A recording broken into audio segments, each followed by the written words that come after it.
Today I'm making brown sugar oat bread. This is an earthy, nutty, but also tiny bit sweet and caramely bread. I'm going to show you how to make it using your bread machine dough cycle and entirely in the bread machine. To get started on this really easy brown sugar and oat bread made in the bread machine, I'm going to start with 1.5 cups of lukewarm milk. I just popped this in the microwave for about a minute and that just took the chill off. But 1.5 cups of milk. Now you can use any kind of milk that you want. I like to use whole milk in my baking, but you can definitely use a lower fat milk or milk alternative. Anything like that will work just fine in this recipe. Next, I'm going to use 4 tablespoons of melted butter. I melted it in my little cast iron melting pot on the stovetop. But 4 tablespoons of melted butter. Now if you want to, you can substitute this with an oil. 4 tablespoons of oil will work just fine. Now I'm using salted butter, but I also use unsalted butter in this recipe and I really don't feel like it makes that big of a difference, but either one that you want to use. And our next ingredient is brown sugar. I'm using 1/3 cup of light brown sugar, but you can also use dark brown sugar in this recipe, no problem. But 1/3 cup right on into your bread machine loaf pan. And our next ingredient is the flour. I'm going to add 3 1/3 cups of flour. Now this is my bread flour. You can also make this recipe with all-purpose flour. If you use all-purpose flour, you might need to add a little bit more flour. This bread flour will absorb a little bit more of the liquids. This bread flour has a little bit higher protein content, and you'll get a little bit better rise, a little bit better chew out of your bread if you use bread flour. But all-purpose flour will work okay in this recipe too. So 3 1/3 cups. And after the flour, then you want to add some oats. These are my August & Farms quick oats. I like to store these in big 5-gallon buckets in my food storage. These are quick oats, but you can also use rolled oats. So 1 cup of oats. And these oats just make this a really good hearty bread with a really good texture. I really like this bread. Next, I'm going to add some salt. This is my favorite salt for baking. This is my Redmond's Real Salt. It's an ancient fine sea salt mined out of North America. It's from Utah. So I'm going to use 1.5 teaspoons of this salt. Don't measure it over your bread machine loaf pan with all of your other ingredients. You definitely don't want to over pour your salt and then ruin this recipe. 1.5 teaspoons right on in there. If you can see the color, it's such a pretty color. And after the salt, then we're going to add our yeast. This is already our very last ingredient for this really easy brown sugar and oat bread. I'm going to use this Saf instant yeast. You can also use active dry yeast. A lot of times I'll use my Red Star active dry yeast, or you can use a bread machine yeast, whatever you want to use. But I'm going to use 2 teaspoons and I'm going to put it right on into this loaf pan. Now, I like to keep my yeast in the freezer. I like to buy it in these big 16-ounce or 1-pound bricks, and then I put it in the freezer and it lasts forever. Way cheaper to buy your yeast just like this. And those are already all of our ingredients for our really easy bread machine brown sugar and oat bread. I'm going to go ahead and pop this into my bread machine. I'm going to make 1 loaf completely in the bread machine and 1 loaf using the dough cycle. I'm going to show you the process of both. This is my Zojirushi Home Bakery Supreme bread machine. Love this bread machine. Okay, I'm going to go ahead and get this going. I'm going to choose the dough cycle. Whatever kind of bread machine you have, it should be about 1.5 hours long. Then I'm going to press start. Now in about 5 minutes, I'm going to check on my ball of dough and make sure that it doesn't need more flour, doesn't need more water. But I'll show you exactly what it should look like in just a few minutes. And that is the very most important part of using your bread machine to make a really good loaf of bread.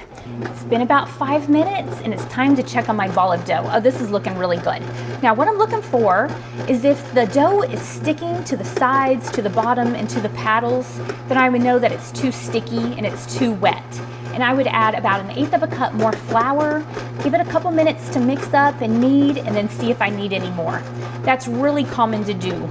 The temperature, the humidity, the weather outside all influence how much flour or water you need, and it can change day to day, location to location. So definitely check on your ball of dough.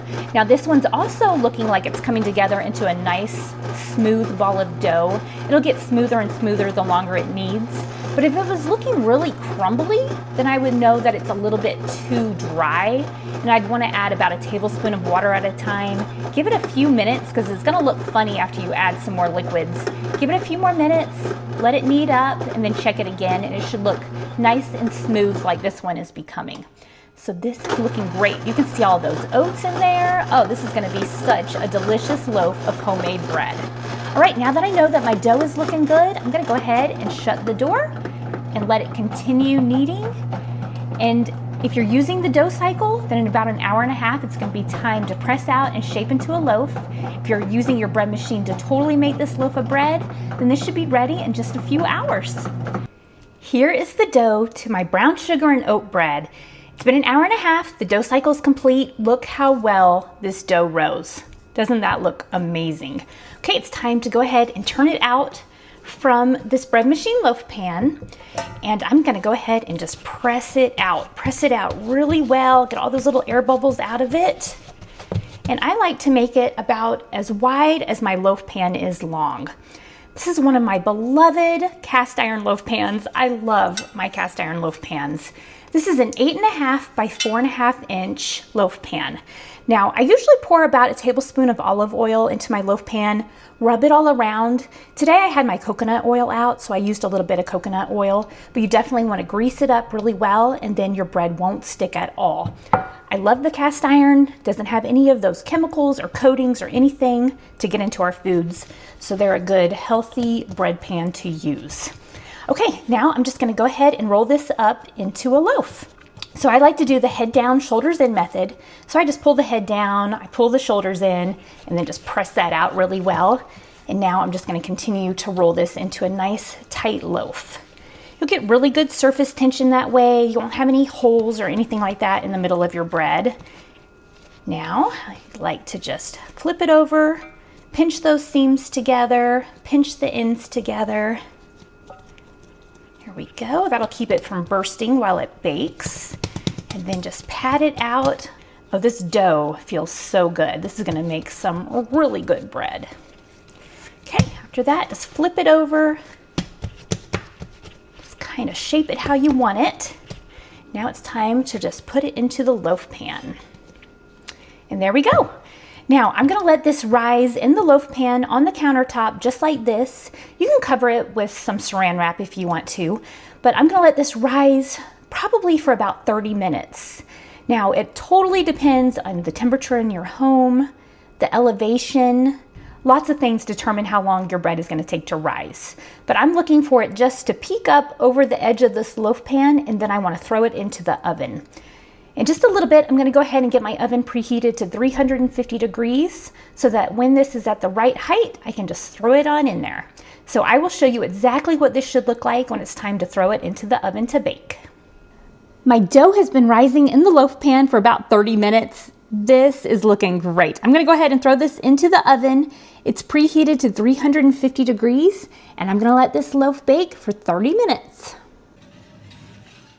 Look at this big and beautiful loaf of brown sugar oatmeal bread. Doesn't this look absolutely gorgeous? I'm gonna go ahead and turn it out from the loaf pan. I like to turn it out from the loaf pan immediately after I get it out of the oven, or right out of my bread machine too. There it is. That looks absolutely incredible. Now, what I could have done was I could have divided this dough in half and used 2 of my cast iron loaf pans and made 2 loaves of bread with that. That would have worked really well. Or I could have used this 10 by 5 inch cast iron loaf pan. It would have fit even better in there. But I do like this large size sometimes. This looks great. Now, what I like to do when I turn my loaf out of the loaf pan is I just melted a little bit of butter in this cast iron melting pot, and I just like to rub the top with this butter. So just give you that pretty shine, that yummy buttery taste, and it gives you a nice soft crust, which is what I really like. So I'm just gonna brush the top of this loaf with this butter, and you can cool it on a wire cooling rack if you'd like, but I really like to just cover it with a tea towel.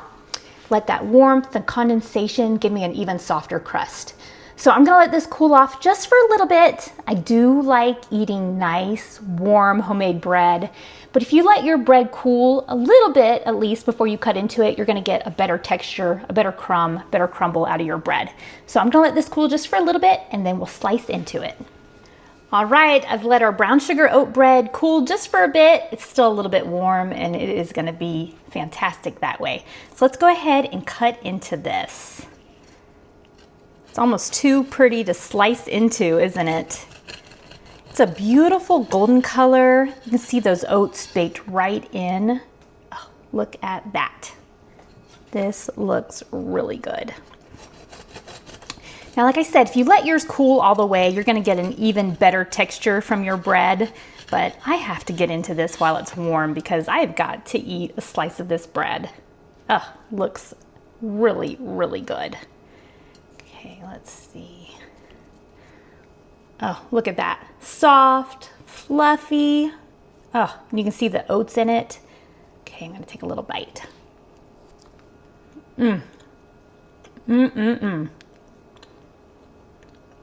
The oats give it this hearty, nutty flavor that makes it taste really wholesome, but that brown sugar gives you just a subtle bit of sweetness, a little bit caramely.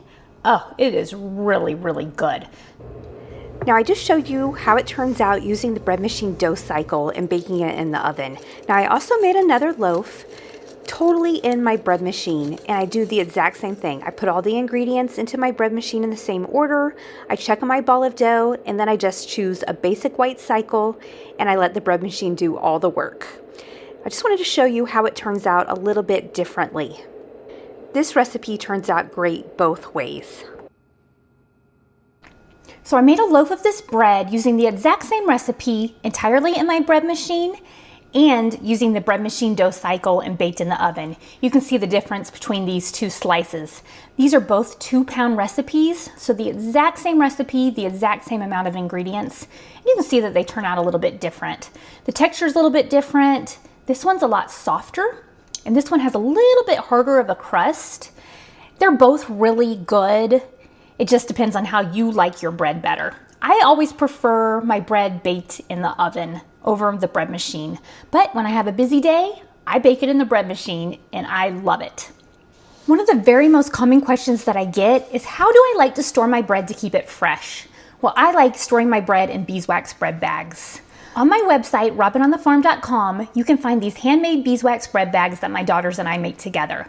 They're 11.5 by 17. They fit 2 loaves of bread, and they are a great way to keep your bread fresh without the use of plastic.